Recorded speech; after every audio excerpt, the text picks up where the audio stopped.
Merhabalar. Koronavirüs son zamanların en önemli gündem maddelerinden birini oluşturuyor. Peki hamileler bu tarz viral ortamlarda neler yapmalı, kendilerini nasıl korumalı? Hamilelik aslında savunma sisteminin tamamen bebeği reddetmemek için çöktüğü zamanlardan bir tanesi. Yani hamilenin artık eskisi kadar savunma gücü yok, askeri az. Hamilenin burun mukozası östrojen nedeniyle daha da genişliyor ve burun mukozasında kanamaya meyilli, daha şiş, daha zor nefes almasına, daha zor burnunu kullanmasına sebep olan bir ortam oluşuyor.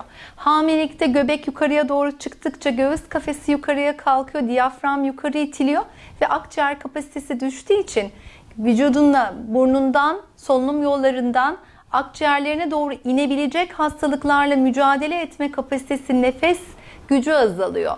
Peki böyle durumlarda biz hamilelikte virüslerden nasıl korunalım? Öncelikle virüsle temasın olduğu ortamlardan uzak durmamız lazım. Ne kadar az virüsle temas edersek savunmaya da o kadar az ihtiyacımız olur. Nedir bu ortamlar? Kapalı alışveriş merkezleri, kapalı alanlar, sinemalar, genel toplantı alanları, okullar, özellikle daha önceden çocuğu olan, kreşte, ilkokulda, küçük çocuğu olan, henüz daha çocuğunun savunma sistemi gelişmediği için, mesela kreşteki çocuk neden bizim için önemli?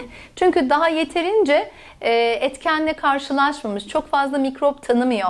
Her tanıştığı mikroba yeni bir reaksiyon veriyor, hastalanıyor. O yüzden de kreşteki, ilkokuldaki daha mikroplarla yeni temas etmekte olan, doğal bağışıklığı yeni gelişecek olan çocukların hamile olan anneleri. İşte bunlar çok önemli risk grubunda, toplumsal risk grubunda. Ne yapmaları daha iyi olur? Çocuklarının mümkün olduğunca açık havada olmasını sağlamaları. Yani okuldan alır almaz kapalı işte araba ortamında değil de mümkünse bir süre açık havada çocuklarıyla yürüyüş yapmaları, açık havada bulunmaları, hava yağmurlu da olsa temiz havaya çıkabilmeleri şemsiyeyle, yağmurlukla. Açık havada virüs yoğunluğu daha az olduğu için buruna girecek virüs oranı azalacaktır. Çocuklarını kendileri de örnek göstererek sürekli el yıkamaları konusunda uyarmaları. Çünkü virüsler biliyorsunuz her maddenin üzerinde kalabiliyorlar. O yüzden okuldaki burnu akan bir çocuğun elinde duran bir silgiden, kalemden yanınızdaki sizin çocuğunuza geçebilme olasılığı çok yüksek. Çocuklarınızın düzenli olarak okulda da el yıkamalarını sağlamak. Özellikle sıvı sabunlar, kapalı ortamlardaki okuldaki sıvı sabun değil de kalıp sabunlarda. Çünkü sıvıların kapalı ortamda olması nedeniyle içlerinde mikrop birikme özelliği artabiliyor. Kendi küçük bir sabun verebilirsiniz, eline bir kolonya verebilirsiniz. Dezenfektanlara kadar gitmeye çok gerek yok. Sabun da aynı işi görebilir. Çocuklarınızın el yıkamasını sağladığınız, sürekli dışarıya çıkmasını, temiz havaya çıkmasını sağladınız. Kendiniz okula gidip gelirken mümkün olduğunca temiz havayla temas etmeye çalıştınız. Çocuklarınızı kapalı ortamlardan uzak tutmayı başardınız. Ondan sonrasındaki evde beslenme ve düzen çok önemli. Kendiniz için de, hamileler için de, bebekleri için de, çocukları için de. Çünkü çocuğu siz korur, çocuğun enfekte olmasını engellersiniz. Dolaylı olarak kendinizi de koruyacaksınız.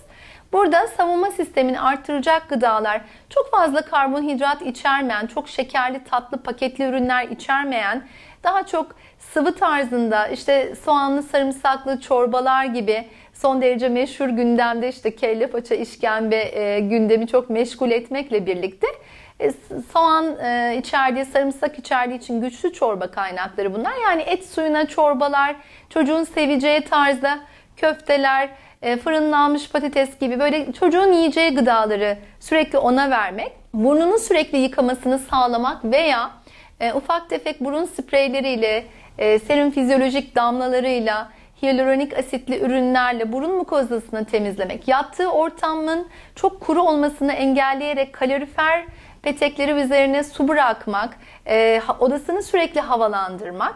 Bunlar en basit yapabileceğimiz önlemlerden birkaç tanesi. Hamilelik için uyku düzeni, aynen çocuklarınızı da erken yatırarak sağlayacağınız bir uyku düzeni savunma sistemini çok temelden güçlendiren bir durum. O yüzden hamilelerimiz 11'den geç yatmamalarını öneriyoruz. Çocuklar için de zaten çocukların yaşlarına göre uyumaları saatler bellidir.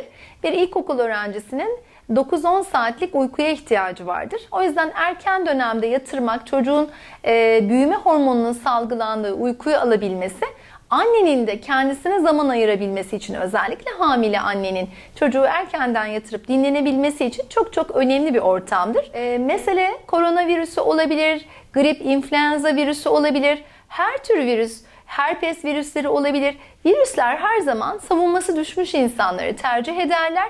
O yüzden biz kendi savunmamızı kuvvetli tutarsak, beslenmeyle, genel ruh sağlığımızla, dinlenerek, uykumuzla, açık ortam ve temiz havayla mümkün olduğunca yeşillikleri, ortam yeşilliklerini arttırarak temiz, taze bir hava sağlarsak, ara ara ufak tefek oda nemlendiricileri, oda kokuları kullanırsak çok basit bir şekilde virüs yoğunluğunu azaltıp virüsle temas etme olasılığımızı da azaltmış oluruz.